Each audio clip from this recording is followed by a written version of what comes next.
Sir valency oxidation number दोनों चीजें same होती हैं? वैलेंसी एंड ऑक्सीडेशन नंबर देखने में सेम लगती हैं, होती नहीं है। होती नहीं है। एग्जाम्पल? वो एक जैसे कि मान लो ये सोडियम होता, सपोज करो, हाँ सोडियम होता और इसकी कहा जाता है कि वैलेंसी क्या होगी, ये ऑप्शन होते मेरे पास। हाँ तो मोस्टली बच्चों का आंसर अगर यहाँ पर आएगा तो सब +1 पे टिक कर देते हैं, करेक्ट। लेकिन ये होता नहीं है, सोडियम की वैलेंसी +1 नहीं है। +1 नहीं है। ओके। एक्चुअल में उसी तरीके से है कपिल सर, जैसे आपके पास 10 रुपये है, आपकी कैपेसिटी 10 रुपये खर्च करने की, लेकिन आपने खर्च नहीं करे अभी तक। अच्छा, तो डिपेंड करता है कंपाउंड क्या बने। हाँ, ये अपने इलेक्ट्रॉन खर्च करेगा तब ये ऑक्सीडेशन नंबर में कन्वर्ट होता है। समझ गया। जैसे सोडियम के पास 1 इलेक्ट्रॉन है लेकिन इसने खर्च नहीं करे, तो ये वैलेंसी इसकी क्या रहेगी, 1 रहेगी। लेकिन अगर ये सोडियम अपने इलेक्ट्रॉन को खर्च कर दे और क्या बना दे, सोडियम क्लोराइड बना दे किसी भी कंपाउंड के अंदर, ऑक्सीडेशन नंबर कंपाउंड के अंदर देखा जाता है सिंगल एलिमेंट का नहीं होता है, इसका ऑक्सीडेशन नंबर 0 ही कहलाएगा, क्योंकि इसने अभी कोई इलेक्ट्रॉन लिए दिए कुछ नहीं। लेकिन जब सोडियम क्लोराइड बना तो सोडियम ने 1 इलेक्ट्रॉन दिया होगा, तो यहाँ ऑक्सीडेशन नंबर +1 और ये क्या आ गया होगा, -1। अपनी कैपेसिटी के अकॉर्डिंग इलेक्ट्रॉन दे सकता है। अब ऐसा नहीं होता कि क्या कहते हैं, किसी पे अगर 4 इलेक्ट्रॉन है तो 4 ही देगा, कोई ज़रूरी बात नहीं है, वो 2 भी दे सकता है, 3 भी दे सकता है, 4 भी दे सकता है। वो ऑक्टेट का कंप्लीट होना एक अलग चीज़ है, लेकिन ड्यूरिंग बॉन्डिंग वो कितने भी इलेक्ट्रॉन को डोनेट या एक्सेप्ट कर सकता है, उसी हिसाब से उसकी ऑक्सीडेशन नंबर बन जाता है।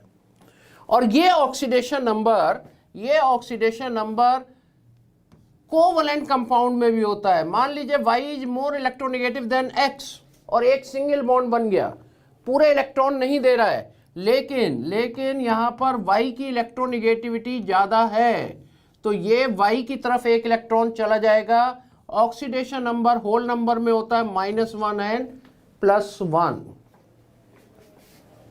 राइट। अगर मान लो 2 एलिमेंट सेम आ जाएं तो सोच के देखो, इसके बीच में जो बॉन्ड बना वो तो कहीं जाएगा ही नहीं, क्योंकि दोनों की इलेक्ट्रोनेगेटिविटी सेम है।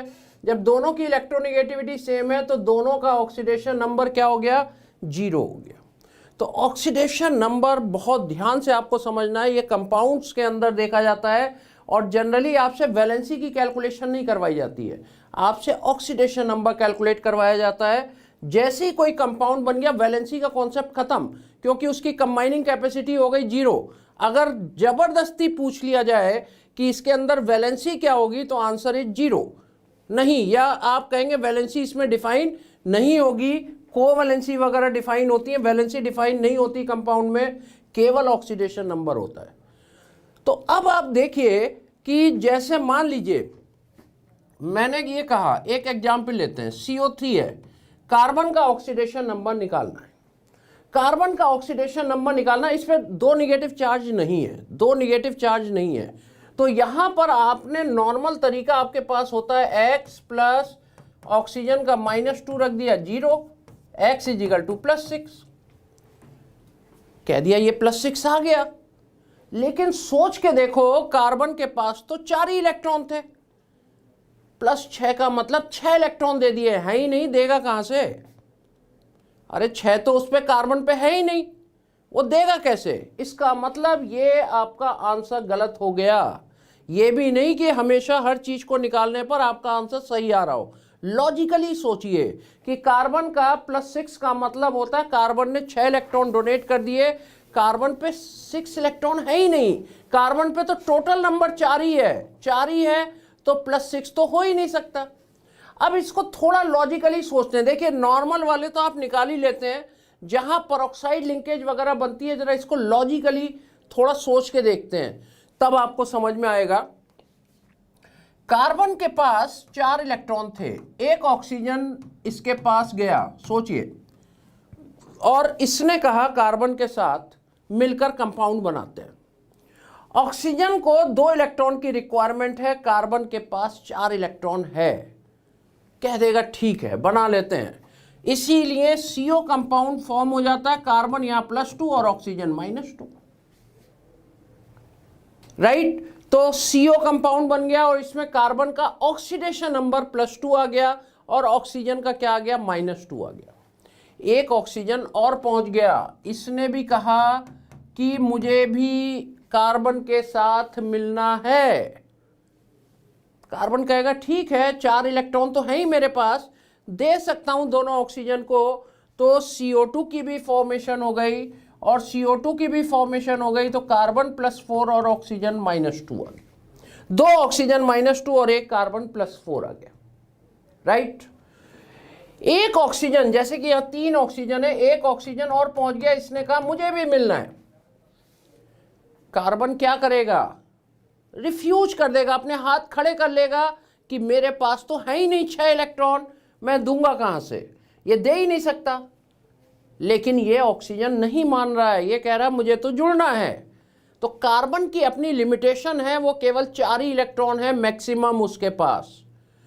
आउटर मोस्ट शेल वाले इलेक्ट्रॉन दिए जाते हैं, केवल 4 ही इलेक्ट्रॉन है, उससे ज्यादा ये दे ही नहीं सकता। तो अब ये 3 ऑक्सीजन अगर कार्बन से जुड़ना चाह रहे हैं, ध्यान से समझिएगा इस बात को, इसी से आपको पेरोक्साइड लिंकेज का भी कॉन्सेप्ट क्लियर हो जाएगा, फिर आपको कभी दिक्कत नहीं आनी है। अब यहां पर इन 3 ऑक्सीजन को सोचना है अपनी नीड को, अगर ये 4 इलेक्ट्रॉन का कर पाते हैं तो कार्बन से जुड़ पाएंगे, अदरवाइज नहीं जुड़ पाएंगे। तो 2 तरीके हैं इन 3 ऑक्सीजन के पास कि 2 इलेक्ट्रॉन कहीं बाहर से ले लें और इसीलिए कार्बोनेट बन जाता है। कार्बोनेट आयन ये शो कर रहा है कि इसने 2 इलेक्ट्रॉन कहीं बाहर से किसी दूसरे एटम से ले लिए और 4 कार्बन से ले लिए, और इसमें भी कार्बन का ऑक्सीडेशन नंबर +4 हो गया। जैसे मैं इसे कंप्लीट करूं तो कैल्शियम कार्बोनेट बन गया, कैल्शियम ने 2 इलेक्ट्रॉन दे दिया, Na2CO3 बन गया, 2 सोडियम ने दे दिए, 2 ले लिए किसी और एलिमेंट से, 4 ले लिए कार्बन से, पूरा हो गया। मान लीजिए बाहर से इलेक्ट्रॉनों का जुगाड़ नहीं हो रहा है, नहीं मिल रहे इसे बाहर से, तो इसके पास एक लास्ट ऑप्शन होता है। सुनिए ध्यान से, इसके पास लास्ट ऑप्शन होता है। वो लास्ट ऑप्शन क्या है कि 2 ऑक्सीजन एटम क्या काम करें, आपस में एक एक इलेक्ट्रॉन की शेयरिंग कर लें, और जब ये आपस में एक एक इलेक्ट्रॉन की शेयरिंग कर लेते हैं तो अब इस पे 7 हो गए, इस पे 7 हो गए, इन दोनों को मिलाकर केवल 2 इलेक्ट्रॉन की जरूरत है और एक ऑक्सीजन को 2 इलेक्ट्रॉन की जरूरत, पूरा हो गया नहीं हो गया। तो ये क्या बनाना शुरू कर देता है, इसी को हम बोलते हैं पेरोक्साइड लिंकेज। ओ का आपस में जुड़ना पेरोक्साइड लिंकेज होती है। तो ये मजबूरी का नाम है पेरोक्साइड लिंकेज का बनना। जब इलेक्ट्रॉनों की कमी पड़ जाए सेंट्रल एटम पर तो वो पेरोक्साइड लिंकेज बनाना शुरू कर देते हैं, पेरोक्साइड लिंकेज बनाना शुरू कर देते हैं। ऐसे सैकड़ों एग्जाम्पल है जहां पर पेरोक्साइड लिंकेज बनती है, वो इसी मजबूरी की वजह से बनती है कि उस पर इलेक्ट्रॉन कम हो गए, उस पर इलेक्ट्रॉन की कमी आ गई। अब इसको देखिए, बिना स्ट्रक्चर बनाए, स्ट्रक्चर तो बन जाएंगे फिर बाद में, कि हम लोग क्या करते हैं ना, स्ट्रक्चर रटते हैं या रट लेते हैं CrO5 का कि 2 बटरफ्लाई स्ट्रक्चर है, वहां 2 पेरोक्साइड लिंकेज है। कोई जरूरत नहीं है, कोई जरूरत नहीं है, केवल आपका कॉन्सेप्ट क्लियर होना चाहिए। अब देखिए क्या कॉन्सेप्ट था। आप जिसका भी ऑक्सीडेशन नंबर निकालना है उसकी आउटर मोस्ट शेल के इलेक्ट्रॉन लिखिए, बिल्कुल यही तरीका है। 4 इलेक्ट्रॉन ले सकता है, लोएस्ट ऑक्सीडेशन नंबर -4 और हाईएस्ट क्या हो जाएगा +4। -4 से +4 तक ये शो कर सकता है, +4 के बियॉन्ड नहीं जा सकता। अब हमने क्या देखा, इसको मैं हटा रहा हूं। अब हमने क्या देखा कि ये +6 था। अब करें क्या, आप +6 हो नहीं सकता, जो भी हाईएस्ट वाला है वो इसका आंसर बन जाता है। अब ये हाईएस्ट वाला ही क्यों आंसर बना, बीच का नीचे वाला भी तो बन सकता था, क्यों बना हाईएस्ट वाला? तो इसमें आपको सोच के देखिए, थोड़ा सा अपने दिमाग में सोच के देखिए कि कार्बन इन ऑक्सीजन को 6 की जरूरत है, वो ये मान के चलते हैं कि 4 तो हम ले ही लेंगे, उसके बाद पेरोक्साइड लिंकेज या बाहर से इलेक्ट्रॉन को लेना शुरू करेंगे। तो 4 तो वो छोड़ने वाले नहीं है कार्बन पर, इसीलिए जो हाईएस्ट ऑक्सीडेशन नंबर होता है वही इसका आंसर होता है। अब देखिए क्या है, 6 और 4 में कितने का डिफरेंस है, कितने का डिफरेंस है, 2 का डिफरेंस है, 2 का डिफरेंस है। और जितने का डिफरेंस हो उतने ऑक्सीजन -1 में रख दीजिए। क्या बात समझ में आई? ये जो हमने निकाला था जो कि गलत था, और हाईएस्ट वाला ऑक्सीडेशन नंबर, इसके बीच में डिफरेंस देखिए, जितने का भी डिफरेंस हो उतने ऑक्सीजन को -2 ना रखकर -1 रख दीजिए, यही पेरोक्साइड लिंकेज बनाएंगे। तो यहां पर आउट ऑफ 3, अब इसको मैं सही से एनालाइज करता हूं, सारे आंसर आपको यही मिल जाएंगे। आउट ऑफ 3 एक आपका -2 होगा और 2 -1 होंगे, equal to 0, x equal to +4। This is the right answer. Number of peroxide linkage 1 हो गई। 2 -1 के 1 पेरोक्साइड लिंकेज बनाते हैं और 2 -1 के 1 -2 का है। यही सारे क्वेश्चन आपसे पूछे जाते हैं, स्ट्रक्चर की नीड ही नहीं है, सारे क्वेश्चन के आंसर आपको यहीं मिल जाएंगे। और स्ट्रक्चर अगर हम बनाएं, देखिए अगर मैं इसका स्ट्रक्चर की बात करूं तो क्या बनेगा, जरा देख लेते हैं वो भी, कि COO डबल बॉन्ड हो। यहां पर देखिए ये कार्बन है, कार्बन ने 1 इलेक्ट्रॉन दिया, इधर 1 इलेक्ट्रॉन दिया, इधर 2 इलेक्ट्रॉन दिए, ओवरऑल ये +4 आ गया। ये ऑक्सीजन 1 इलेक्ट्रॉन लेगा, इधर ऑक्सीजन है 0, ये ओवरऑल -1 आ गया, ये ऑक्सीजन -1 आ गया, ये ऑक्सीजन -2 आ गया। अब आपको सारा पिक्चर क्लियर रहना चाहिए। देखिए ऑक्टेट का कंप्लीट होना एक अलग चीज है, ऑक्सीडेशन नंबर एक अलग चीज है। ऑक्सीडेशन नंबर हो सकता है 0 भी हो जाए, अगर 2 सेम एटम आ जाए तो एक तरफ 0 भी हो जाए, ऐसा नहीं कि हमेशा देने ही होते। सेम एलिमेंट है तो उस साइड में क्या हो जाता है, 0 हो जाता है, राइट। तो इस तरीके से बहुत सारे एग्जाम्पल हैं। कुछ एग्जाम्पल देखिए, नॉर्मल वाला तो आप कर ही लेते हैं, जोड़ के अपना निकाल लिया, लेकिन जहां पेरोक्साइड लिंकेज बननी है वहां पर आपको ध्यान से करना होगा। यहां मैं 3-4 एग्जाम्पल दे रहा हूं, कोई स्ट्रक्चर बनाने की जरूरत नहीं है। पहली चीज को नो नीड एट ऑल, केवल आप मुझे ये बताएंगे कि कितनी पेरोक्साइड लिंकेज, क्या ऑक्सीडेशन नंबर होगा। 2 -1 के मिलकर 1 पेरोक्साइड लिंकेज बनाते हैं। अच्छा, ये ऑड नंबर में ही बन सकती है, 2-2 के रेस्पेक्ट में ही बन सकती है। आप 3 ऑक्सीजन को -1 में नहीं रख सकते, आप ऐसे करके नहीं रख सकते, 3 ऑक्सीजन को ऐसे रख दें। ये ऑक्सीजन क्या हो गया, 0 हो गया, दोनों तरफ क्या है, ऑक्सीजन है, दोनों तरफ क्या है, ऑक्सीजन है। तो यहां पर आप देखिए, मैं यहां कुछ एग्जाम्पल लिख रहा हूं, ये बात सबकी समझ में आ गई। अब मैं यहां पर कुछ एग्जाम्पल दे रहा हूं, फटाफट जरा करेंगे।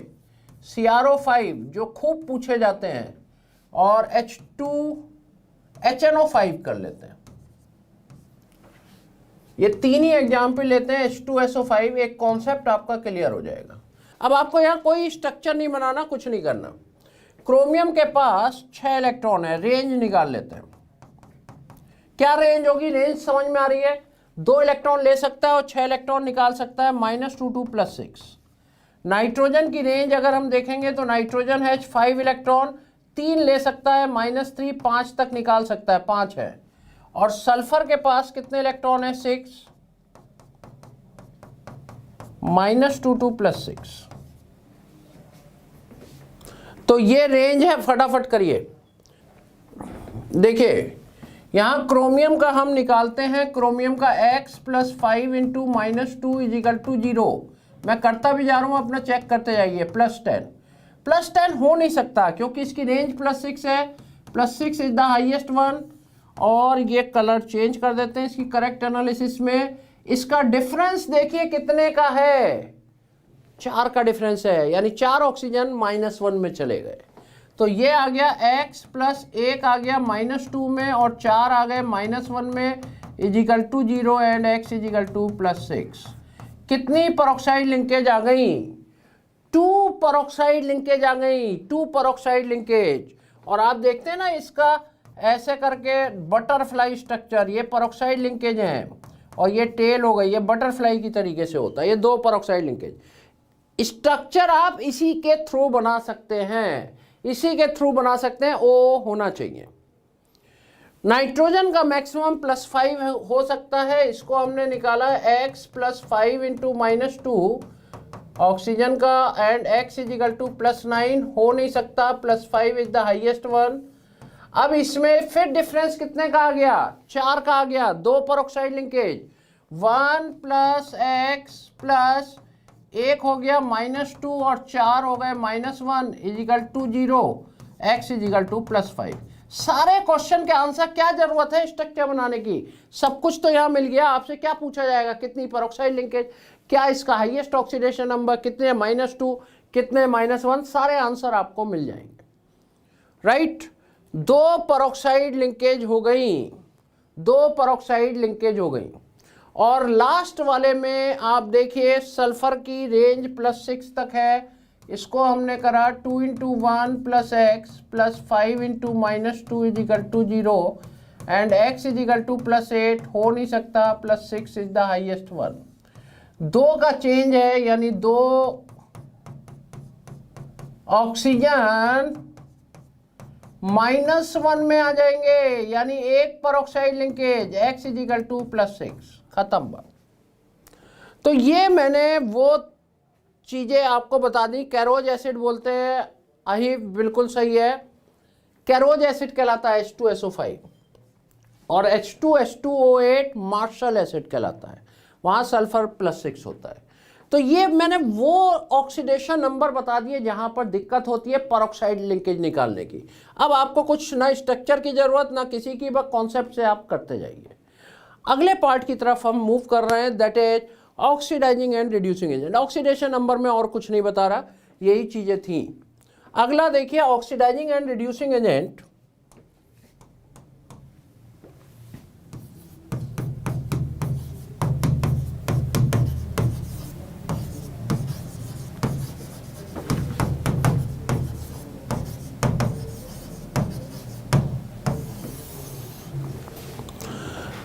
ऑक्सीडाइजिंग एंड रिड्यूसिंग एजेंट में एक हम रिएक्शंस में निकाल लेते हैं, बड़ा आसान होता है। HgCl2 + SnCl2 gives Hg2Cl2 + SnCl4। इसमें मुझे SnCl2 और HgCl2 का कैलकुलेट करना है, HgCl2 और SnCl2 का कैलकुलेट करना है। तो यहाँ पर देखिए ऑक्सीडेशन नंबर निकालते हैं, Hg का +2 आ गया, tin का +2 आ गया, Hg का +1 आ गया, tin का +4 आ गया। राइट, यहां पर सेंट्रल एटम का हमने निकाल लिया। यहां पर देखिए +2 से +1 हुआ, क्या हुआ इसका हो गया रिडक्शन, इसका हो गया रिडक्शन। और ये +2 से +4 हुआ, इसका क्या हुआ, ऑक्सीडेशन। इसका क्या हुआ, ऑक्सीडेशन। रिड्यूसिंग एजेंट और ऑक्सीडाइजिंग एजेंट क्या होते हैं, oxidizing agents are those which oxidizes the other and itself it is reduced. तो HgCl2 यहाँ पर कैसा बिहेव करेगा, ऑक्सीडाइजिंग एजेंट, और ये इसको रिड्यूस कर रहा है, खुद ऑक्सीडाइज हो रहा है, ये कैसा बिहेव करेगा, रिड्यूसिंग एजेंट। उल्टा होता है, जिसका रिडक्शन वो ऑक्सीडाइजिंग एजेंट, जनरली कह रहा हूं जनरली, और ऑक्सीडेशन जिसका वो रिड्यूसिंग एजेंट हो गया। राइट, ये तो सबने कर लिया। अब जरा मैं एक एग्जाम्पल दे रहा हूं, जरा इसे करते हैं। एक ऑटो रिडक्शन का केस आपने पढ़ा होगा, Cu2S + Cu2O gives 6Cu + SO2। फटाफट आंसर चाहिए, Cu2S और Cu2O कौन सा ऑक्सीडाइजिंग एजेंट है और कौन सा रिड्यूसिंग एजेंट है, कौन सा ऑक्सीडाइजिंग एजेंट और कौन सा रिड्यूसिंग एजेंट। Cu2S आपने बताया ऑक्सीडाइजिंग एजेंट, ओके, और Cu2O reducing agent, Cu2O is the reducing agent. अब यहां पर देखिए दिक्कत क्या है, दिक्कत बताता हूं। ये +1 है, कॉपर +1 है, ये 0 है। इसका +1 से 0 गया तो ये रिडक्शन हुआ, इसका भी +1 से 0 हुआ, रिडक्शन हुआ। डेफिनेशन कौन सी सही माने बेटा, जो दूसरे को रिड्यूस करते हैं रिड्यूसिंग एजेंट, इस हिसाब से दोनों रिड्यूसिंग एजेंट, या जो खुद रिड्यूस होते हैं ऑक्सीडाइजिंग एजेंट, इस हिसाब से दोनों oxidizing agent. Which one is correct, which one is correct? Both are oxidizing agent और रिड्यूसिंग एजेंट। ये मैंने कुछ गलत करा क्या? +1 से 0, +1 से 0 दोनों का रिडक्शन एक डेफिनेशन है, जो दूसरे को रिड्यूस करते हैं वो रिड्यूसिंग एजेंट कहलाते हैं। यहां ये इसको रिड्यूस कर रहा है, ये इसको रिड्यूस कर रहा है, both are the reducing agent. एक डेफिनेशन ये है जो खुद रिड्यूस होते हैं वो ऑक्सीडाइजिंग एजेंट कहलाते हैं। तो ये भी रिडक्शन, ये भी रिडक्शन, ये दोनों ऑक्सीडाइजिंग एजेंट। तो कौन सी चीज सही है, या ये दोनों ही गलत हैं? ये दोनों ही गलत हैं। Sulphur is central, okay. Copper central नहीं होगा, कॉपर का भी तो चेंज हो रहा है। देखिए, ऐसी केमिस्ट्री में रिएक्शंस नहीं बनी हैं, ऐसी केमिस्ट्री में कोई रिएक्शन नहीं होती है। या तो नॉन रिडॉक्स रिएक्शन होगी या रिडॉक्स रिएक्शन होगी। और रिडॉक्स रिएक्शन में 100% एक का रिडक्शन एक का ऑक्सीडेशन होगा। दोनों डेफिनेशन सही है, एक का ऑक्सीडेशन और एक का रिडक्शन होगा। और ऐसा हो ही नहीं सकता, कोई ऐसी रिएक्शन नहीं बनी है कि दोनों का रिडक्शन या दोनों का ऑक्सीडेशन। देखकर कुछ भी लग रहा हो, देखकर कुछ भी लग रहा हो। और यहां भी इसको ध्यान से देखना है। अब ध्यान से क्या देखना है, हमने क्या मिस कर दिया? हमने सल्फर को मिस करा। सल्फर -2 से +4 भी तो जा रहा है, और ऑक्सीजन जरूर -2 से -2 जा रहा है, ऑक्सीजन में कोई चीज नहीं है। यहां अगर हम इसके n फैक्टर की भी बात करते हैं, या इसका ये भी बात करते हैं कि ये ऑक्सीडाइज हुआ या रिड्यूस हुआ, तो हमें देखना पड़ेगा कि नेट में क्या हो रहा है। लॉस ऑफ इलेक्ट्रॉन हो रहा है या गेन ऑफ इलेक्ट्रॉन हो रहा है, लॉस ऑफ इलेक्ट्रॉन हो रहा है या गेन ऑफ इलेक्ट्रॉन हो रहा है। तो आप ध्यान से जरा देखिए, इसका मैं ऊपर की चीज हटा रहा हूं। देखिए जरा ध्यान से देखिए, यहां कॉपर +1 से 0 में गया। दो कॉपर हैं, 2 इलेक्ट्रॉन गेन कर रहे होंगे क्योंकि कम हो रहा है ऑक्सीडेशन नंबर, यानी -2 × 1 इलेक्ट्रॉन। और सल्फर -2 से +4 गया। -2 से 0, 0 से +4, 6 इलेक्ट्रॉन ये गेन, प्लस में गेन, माइनस में लूज।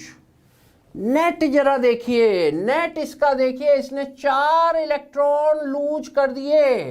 तो इसका n फैक्टर 4 होगा, इक्विवेलेंट वेट m/4 होगा। ये भी एक क्वेश्चन है, ये भी एक क्वेश्चन है। Equivalent weight of Cu2S in the reaction m/4 होगा, m/2 नहीं होगा। केवल कॉपर देख लोगे m/2 बता दोगे, लेकिन सल्फर भी देखना है। और इसका रिडक्शन नहीं हुआ, इसका एक्चुअल में क्या हुआ, ऑक्सीडेशन हुआ। क्योंकि ओवरऑल तो ये इलेक्ट्रॉनों को लूज कर रहा है, 4 इलेक्ट्रॉन इसने लूज कर दिए। और इसको देखिए, यहां +1 से 0 है, +1 से 0 केवल होगा, 2 इलेक्ट्रॉन गेन हो जाएंगे। और इसका रिडक्शन बिल्कुल ठीक है। और इक्विवेलेंट वेट की अगर हम बात करेंगे तो m/2 होगा, n factor H2, n factor H2, right. तो अब आपका देखिए, इसका ऑक्सीडेशन और इसका रिडक्शन हुआ। तो ये ऑक्सीडाइजिंग एजेंट, कोई सी भी डेफिनेशन लो, ये रिड्यूसिंग एजेंट। ऐसी कोई रिएक्शन नहीं बनी है कि जहां दोनों का रिडक्शन या दोनों का ऑक्सीडेशन हो जाए। या तो नॉन रिडॉक्स रिएक्शन है या रिडॉक्स रिएक्शन है, नॉन रिडॉक्स या रिडॉक्स रिएक्शन होगी, राइट। ये पॉइंट समझ में आ गया। तो बहुत आपको केयरफुल रहना है। ये मैंने एग्जाम्पल इसीलिए लिया, हम लोग क्या अपनी निगाह केवल सेंट्रल एटम पर अटकाए रखते हैं, सराउंडिंग एटम को देखते ही नहीं है। जबकि हमें सराउंडिंग एटम को भी बहुत ध्यान से देखना है, बहुत ध्यान से देखना है, सही है। एक तो आप किसी भी रिएक्शन में इन बातों का ध्यान रखिए, फिर आपका गलत नहीं हो सकता।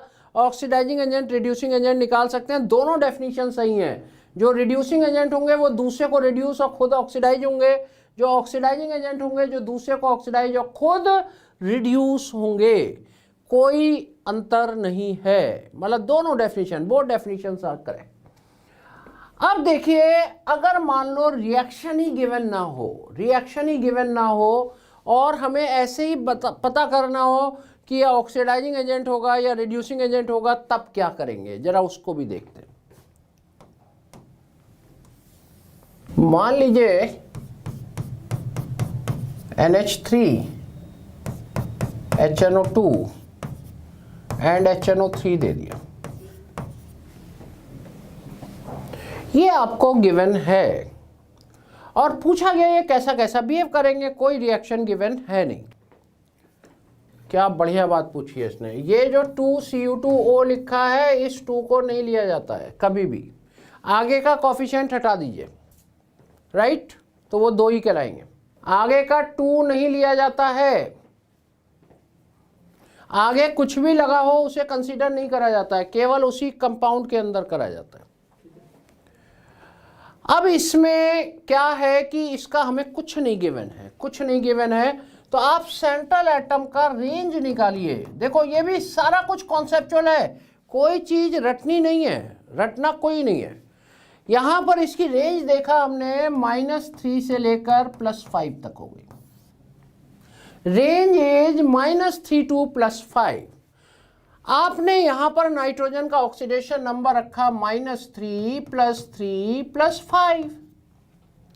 सोच के देखिए जरा, NH3 है, X कंपाउंड से रिएक्शन कर रहा है और यहां पर कोई कंपाउंड फॉर्म हो रहा है, यहां पर कोई कंपाउंड फॉर्म हो रहा है। तो सोच के देखिए, क्या अमोनिया में नाइट्रोजन -3 से नीचे जाने की हालत में है? क्या नीचे जा सकता है? तो आंसर है no. -3 is the lowest oxidation number of nitrogen. ये इससे नीचे तो जा ही नहीं सकता, तो इसलिए हर हालत में इसे ऑक्सीडाइज होना पड़ेगा रिएक्शन में, हर हालत में ऑक्सीडाइज होना पड़ेगा।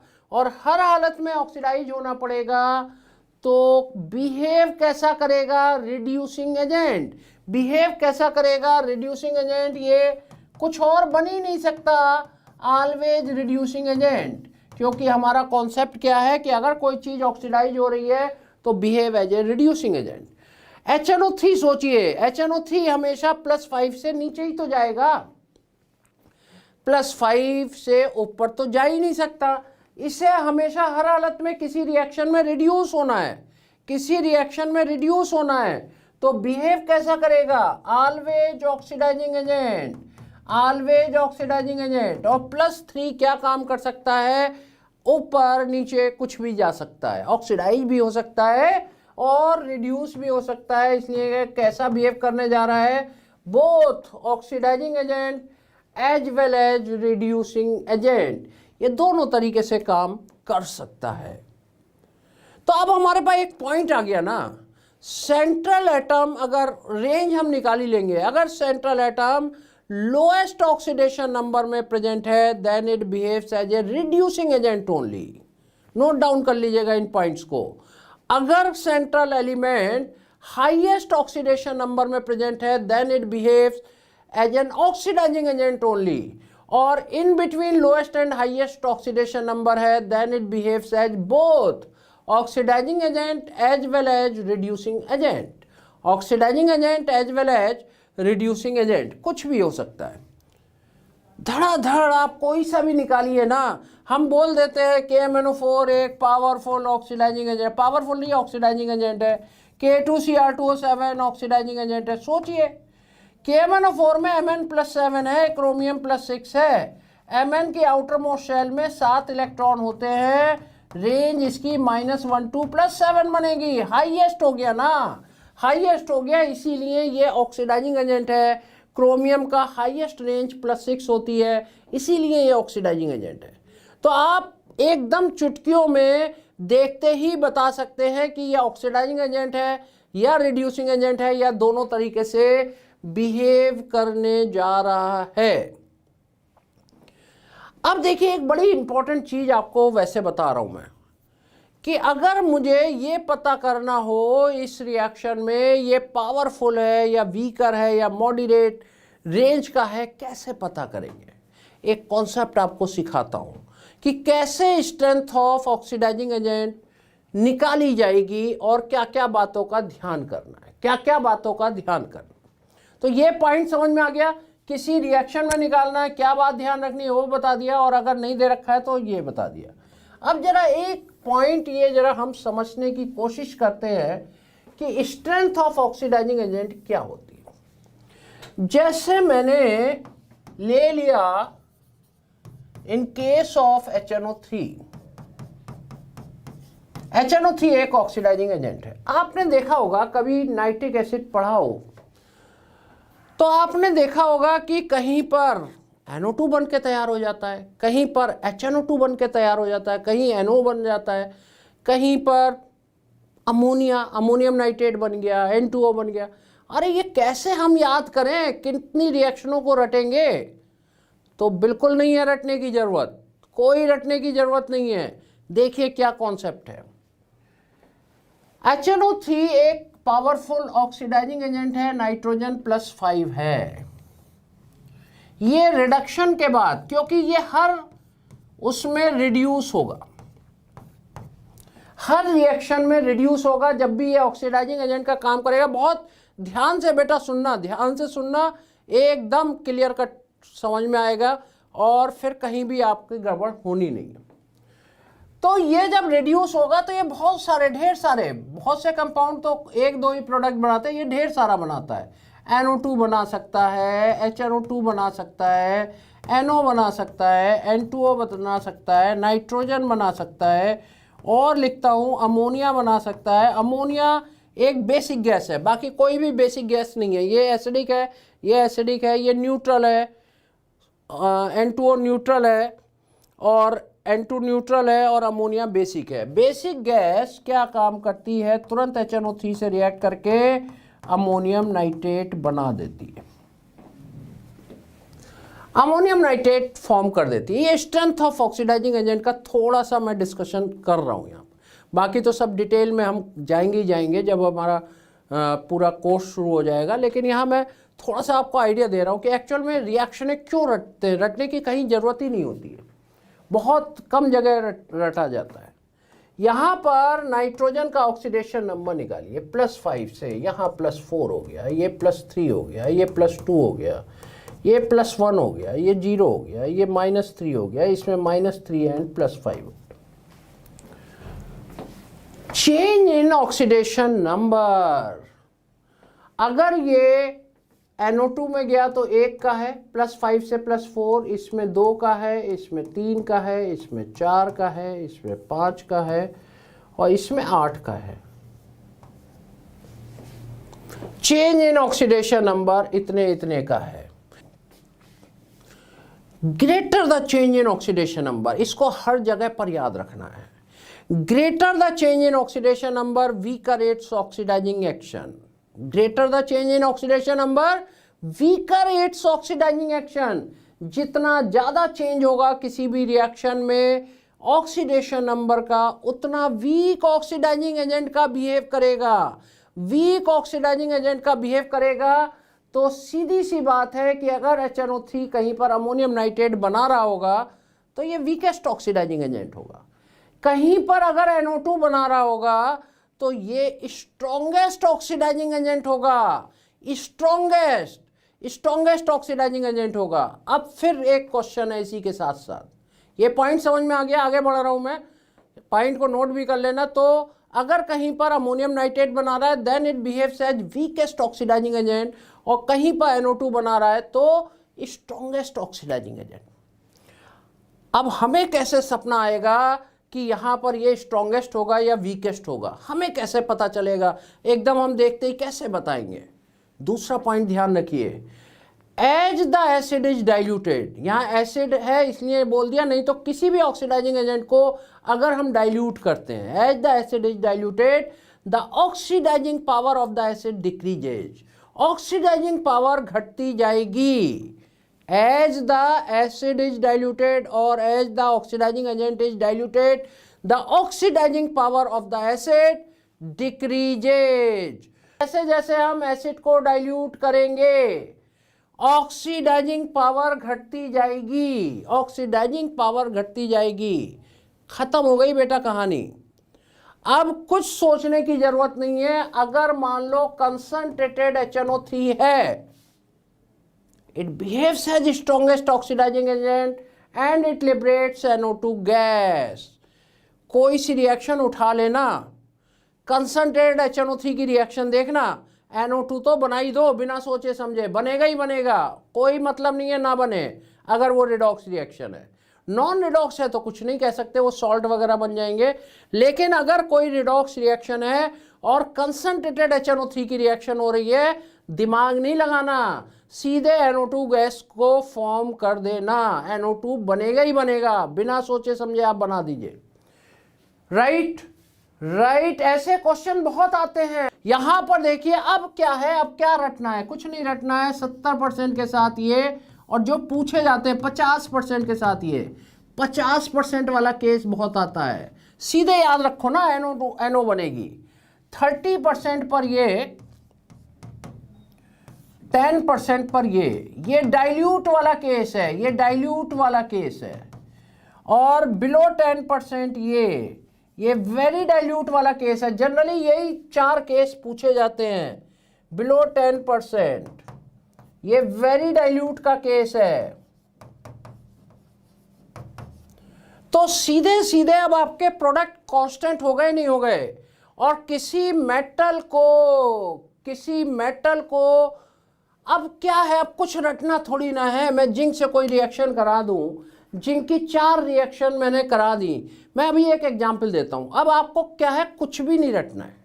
जिंक नाइट्रेट बनाएगा ही बनाएगा, और HNO3 कंसंट्रेशन के अकॉर्डिंग उसके प्रोडक्ट बना दो, कंसंट्रेशन के अकॉर्डिंग प्रोडक्ट बना दो। मैं इसका एक एग्जांपल, ये आपने नोट कर लिया, बहुत इंपॉर्टेंट कॉन्सेप्ट है और किसी को बताने की भी जरूरत नहीं है। केवल जहां तक तुम्हारे पास है बस तुम अपने पास ही तक रखना है। तो ये देखिए यहां पर जरा मैं अब इसका एक एग्जांपल बताता हूं आपको।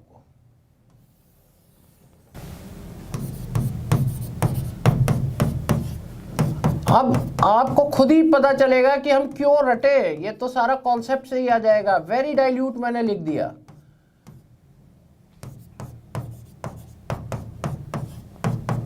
ये बैलेंसिंग मैंने डायरेक्ट ही लिख दे रहा हूं, तो इसलिए परेशान मत होना।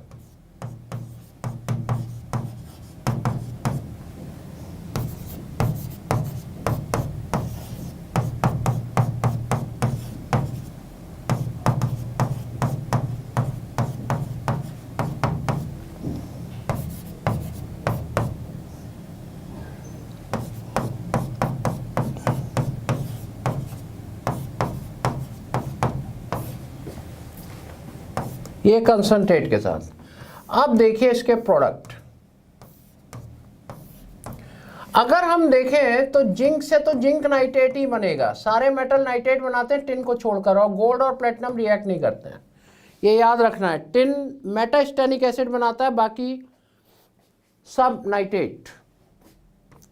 अब वेरी डाइल्यूट था तो कुछ सोचने की जरूरत है क्या, NH4NO3 बना देंगे, पता है हमें। बैलेंसिंग की जरूरत होती नहीं है, बैलेंसिंग कर दी है मैंने यहाँ पर। जिंक से जिंक नाइट्रेट बनेगा और इसमें N2O बन के तैयार हो जाएगी डाइल्यूट के साथ। यहां पर जिंक नाइट्रेट बनेगा और इसमें NO बन के तैयार हो जाएगा। यहां पर जिंक नाइट्रेट बनेगा और इसमें NO2 बन के तैयार हो जाएगा। अब बताइए, ये मैंने एक एग्जाम्पल बता दिया, क्या कुछ रटना पड़ेगा, यस और नो? कुछ रटने की जरूरत है क्या? वो कॉन्सेप्ट से नहीं आ गया, सारे के सारे ये प्रोडक्ट आ गए और जिंक नाइट्रेट बनाया, खत्म बात। क्या रटना है? कुछ रटना ही नहीं है। कंसंट्रेट के साथ मैंने बता दिया 50% डाइल्यूट, वेरी डाइल्यूट, ये मैक्सिमम थे, ये मैक्सिमम प्रोडक्ट थे किसी एलिमेंट के साथ, इसलिए मैंने जिंक का एग्जाम्पल लिया था, जिंक का एग्जाम्पल लिया था।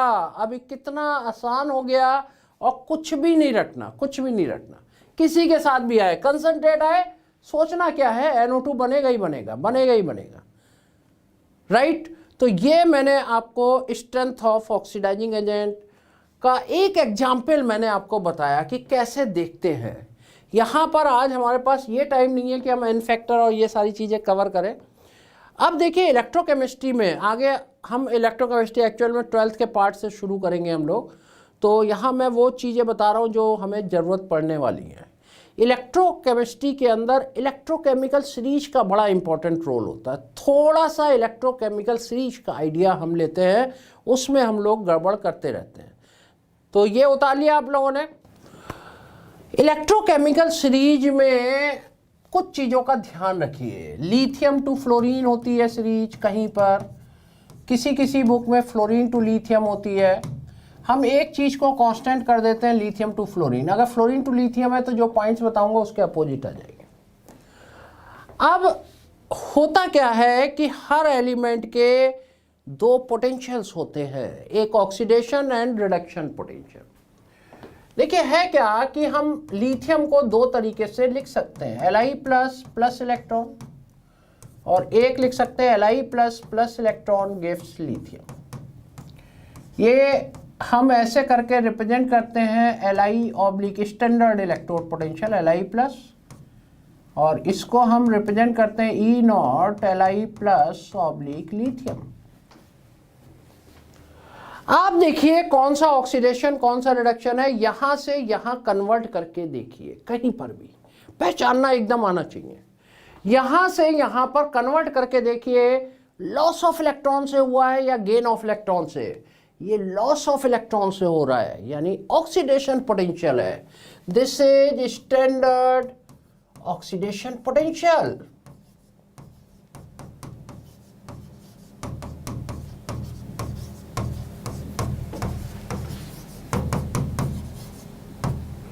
और इसकी वैल्यू 3.045 वोल्ट होती है। वैल्यू याद करने की जरूरत नहीं है। और ये Li प्लस से Li गेन ऑफ इलेक्ट्रॉन से कन्वर्जन हो रहा है, तो ये कौन सा पोटेंशियल है, स्टैंडर्ड रिडक्शन पोटेंशियल। अब आप देखिए इसकी जो वैल्यू है -3.045 वोल्ट है। तो अब हमारे पास एक दिमाग में एक पॉइंट आ जाना चाहिए कि कोई सा भी पोटेंशियल हो उसको एक दूसरे में कन्वर्ट कर सकते हैं by changing its sign only, not its amount. इसका अमाउंट चेंज नहीं करेंगे, केवल साइन को चेंज करके हम एक दूसरे में कन्वर्ट कर सकते हैं। सही है। अब जैसे ही हम नीचे की तरफ आते हैं तो हमें हाइड्रोजन मिलता है। हाइड्रोजन का पोटेंशियल हम 0 मान लेते हैं रेफरेंस इलेक्ट्रोड के लिए। अब सबको हाइड्रोजन से जोड़ के बनाते हैं तो इसका बिल्कुल नियरली 0 होता है, -0.04 होता है। तो इसे हमने 0 सेट कर लिया, सब में 0.04 का अंतर आएगा और इसके हिसाब से ही चलते हैं। इससे नीचे हमारे पास copper, silver, gold, platinum, iodine से फ्लोरीन पे ख़त्म हो जाता है। और कॉपर का अगर हम देखें तो ऑक्सीडेशन पोटेंशियल माइनस का 0.34 वोल्ट होता है एंड रिडक्शन पोटेंशियल प्लस का 0.34 वोल्ट होता है। राइट। अब जरा ध्यान से समझने की जरूरत है। देखिए होता क्या है कि जब हम डाउन द ECS जाते हैं, ECS शॉर्ट में बोल रहा हूं, इलेक्ट्रोकेमिकल सीरीज, तो इलेक्ट्रॉन लूज करने की टेंडेंसी घटती जाती है। तो कौन सी पावर घट रही है, रिड्यूसिंग पावर डिक्रीज हो रही है, और ऑक्सीडाइजिंग पावर गेन करने की टेंडेंसी बढ़ रही है, ऑक्सीडाइजिंग पावर इंक्रीज हो रही है। तो यहां पर reducing power decreases, copy pen ले लीजिएगा और लिखना शुरू करिएगा। ऑक्सीडाइजिंग पावर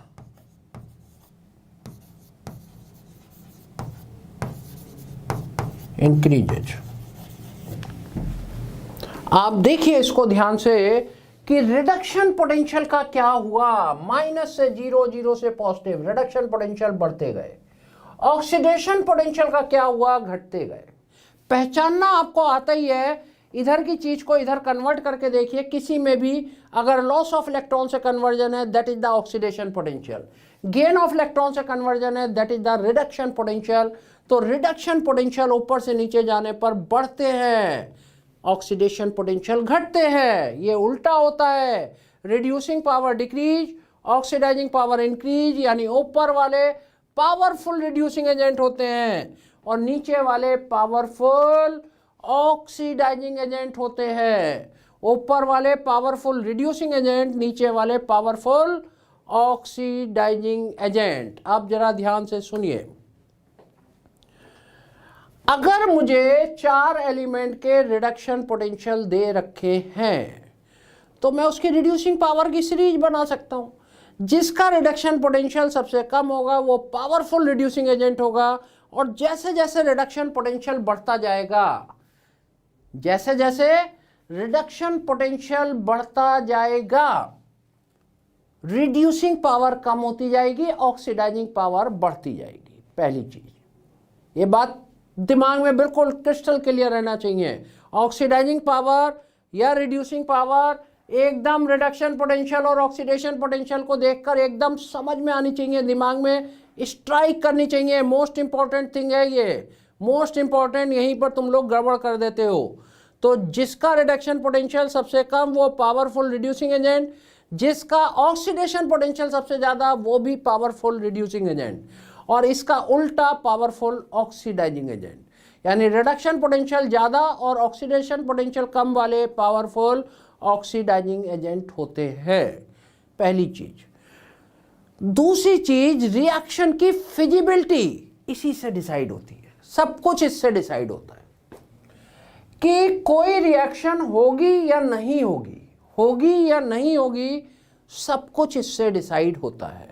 अब जरा इसके मैं एग्जाम्पल्स बताना शुरू कर रहा हूं और समझना शुरू करिए। नोट कर सकते हो, नोट करिए, नहीं तो रिकॉर्डिंग है इसकी। देखिए, हाइड्रोजन से ऊपर जिंक रखा हुआ है। एक एग्जाम्पल ले लिया मैंने।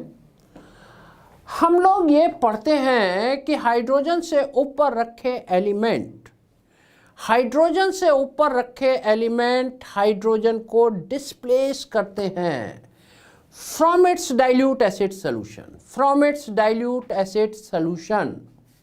यही तो पढ़ते हो। यानी जिंक हाइड्रोजन को डिस्प्लेस कर देगा, नीचे वाले एलिमेंट ऐसा नहीं कर पाते हैं। यानी अगर मैंने Zn प्लस H2SO4 डाइल्यूट लिख दिया तो क्या बन जाएगा, ZnSO4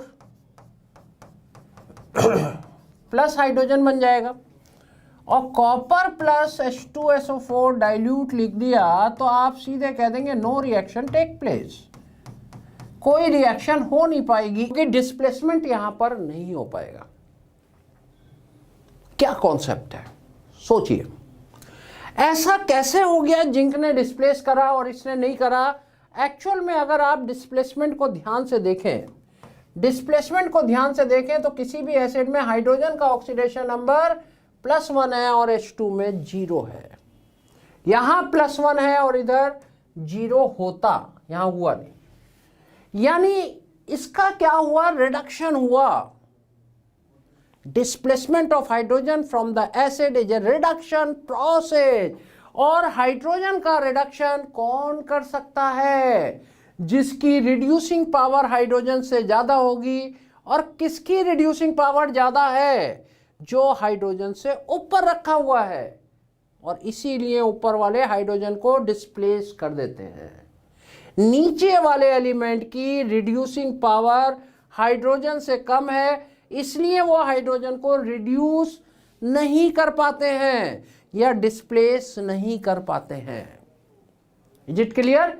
तो ये कॉन्सेप्ट था, हमें ये बड़ा ध्यान से देखना है कि ये डिस्प्लेसमेंट रिडक्शन के थ्रू है या ऑक्सीडेशन, अभी मैं वो भी एग्जांपल बताऊंगा, या ऑक्सीडेशन के थ्रू है। ऊपर वाले ने हाइड्रोजन को डिस्प्लेस इसलिए कर दिया क्योंकि उसकी रिड्यूसिंग पावर हाइड्रोजन से ज़्यादा थी, नीचे वाले की हाइड्रोजन से कम थी, इसलिए डिस्प्लेस नहीं कर पाया।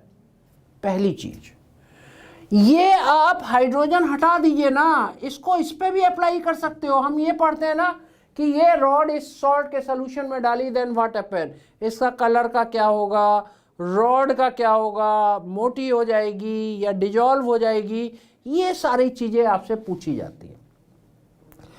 तो आप देखिए, ऊपर वाला एलिमेंट, ऊपर वाला एलिमेंट नीचे वाले एलिमेंट को उसके सॉल्ट सॉल्यूशन से डिस्प्लेस कर देता है।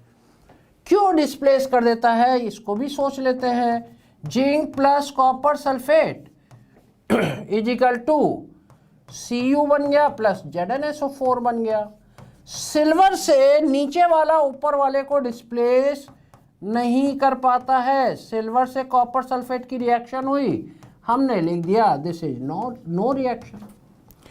एक्चुअल में ऊपर वाले की रिड्यूसिंग पावर नीचे वाले से ज्यादा है, और यहां पर जो displacement of the metal from the salt है, it is also a reduction process. ये भी एक रिडक्शन प्रोसेस है, इसलिए इसको डिस्प्लेस कर दिया। इसकी रिड्यूसिंग पावर कॉपर से कम रह गई, इसलिए ये कॉपर को डिस्प्लेस नहीं कर पाया। तो किसी भी मेटल का displacement from the salt is a reduction process, और वो उसको डिस्प्लेस कर देगा। नीचे वाला ऊपर वाले को डिस्प्लेस नहीं कर पाएगा। लेकिन आप सोच के देखिए, क्या हैलोजन में भी ऐसा होता है? क्या हैलोजन के केस में क्या ऐसा होता है? आयोडीन क्या किसी हैलोजन को डिस्प्लेस कर पाती है? अब आप देखिए, क्या हैलोजन के केस में भी कुछ ऐसा होता है? आयोडीन तो किसी को डिस्प्लेस नहीं कर पाती, किसी हैलोजन को। फ्लोरीन सारे हैलोजन को डिस्प्लेस कर देती है। ऐसा क्या हो गया? नीचे वाले ने ऊपर वाले को डिस्प्लेस करना शुरू कर दिया, ऊपर वाली नीचे वाले को नहीं कर पाई। तो ये कोई रटने की चीज नहीं होती है कि लिथियम से फ्लोरीन की सीरीज में ऊपर वाला नीचे वाले को डिस्प्लेस करेगा। वहां हमारी मिस्टेक क्या हो रही है? वहां हम ये नहीं देख रहे कि ये डिस्प्लेसमेंट कैसे हो रहा है। सबसे पहली चीज तो यही देखनी पड़ेगी, हो कैसे रहा है। आप देखिए यहां पर क्या होता है हैलोजन के केस में।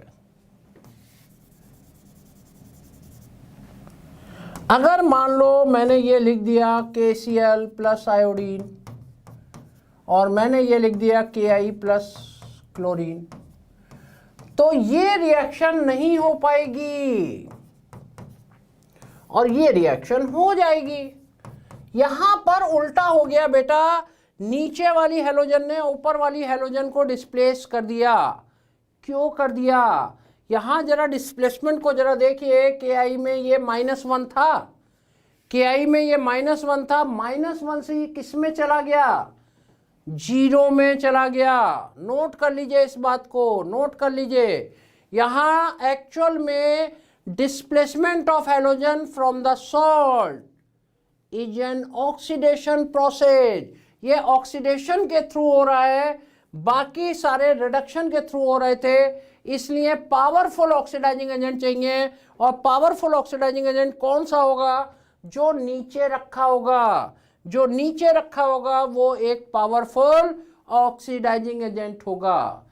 किसी भी रिएक्शन को आप तुरंत बता सकते हैं कि ये फिजिबल है या नहीं है, केवल आपको इलेक्ट्रोकेमिकल सीरीज से। ये भी कोई रटने की चीज नहीं है कि मोर इलेक्ट्रोनेगेटिव हैलोजन ही लेस इलेक्ट्रोनेगेटिव हैलोजन को डिस्प्लेस करेगी।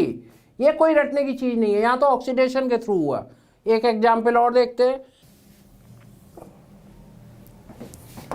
देखिए, मान लीजिए मैंने लिख दिया KiO3 प्लस Cl2।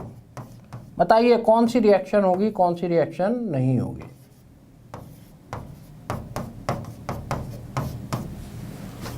पहली और दूसरी, विच one is correct, which one is feasible, which one is not? आप देखिए यहां पर पहली रिएक्शन नहीं हो रही है और KiO3 प्लस Cl2 बन रहा है। ये तो उल्टा हो गया, ये तो उल्टा हो गया। क्यों ये सही है? यहां तो आयोडीन ने क्लोरीन को डिस्प्लेस कर दिया, इसलिए सही है। हम इसका रिडक्शन, इसका डिस्प्लेसमेंट देखते हैं। यहां क्लोरीन +5 से 0 में जा रहा है, और +5 से 0 में जा रहा है, रिडक्शन के थ्रू जा रहा है। और रिडक्शन के थ्रू जा रहा है तो हमें क्या चाहिए? पावरफुल रिड्यूसिंग एजेंट चाहिए, और पावरफुल रिड्यूसिंग एजेंट ऊपर वाली हैलोजन होती है। तो ये कोई रटने की चीज नहीं है। आयोडीन, क्लोरीन, ब्रोमीन दोनों को डिस्प्लेस कर देती है। इसमें सॉल्ट में आयोडीन किसी को डिस्प्लेस नहीं करती है। यहां मोर इलेक्ट्रोनेगेटिव हैलोजन लेस को करता है, क्योंकि यहां डिस्प्लेसमेंट ऑक्सीडेशन के थ्रू हो रहा है, यहां डिस्प्लेसमेंट रिडक्शन के थ्रू हो रहा है। तो ये बहुत ध्यान रखिए, ये बहुत इंपॉर्टेंट कॉन्सेप्ट है कि आपको पहले तो ये देखना पड़ेगा कि डिस्प्लेसमेंट कैसे हो रहा है, ऑक्सीडेशन के थ्रू हो रहा है या रिडक्शन के थ्रू हो रहा है। उसके बाद आप देखिए कि पावरफुल रिड्यूसिंग एजेंट चाहिए या पावरफुल ऑक्सीडाइजिंग एजेंट चाहिए। पावरफुल रिड्यूसिंग एजेंट चाहिए तो ऊपर वाला होगा, पावरफुल ऑक्सीडाइजिंग एजेंट चाहिए नीचे वाला होगा। एनसीईआरटी में उल्टी दे रखी है, उसको उल्टी की तरीके से यूज करिए, सारे पॉइंट उल्टे यूज करिए, उससे कोई फर्क नहीं पड़ता। आपको कॉन्सेप्ट बस क्लियर होना चाहिए कि कैसे हमें करना है।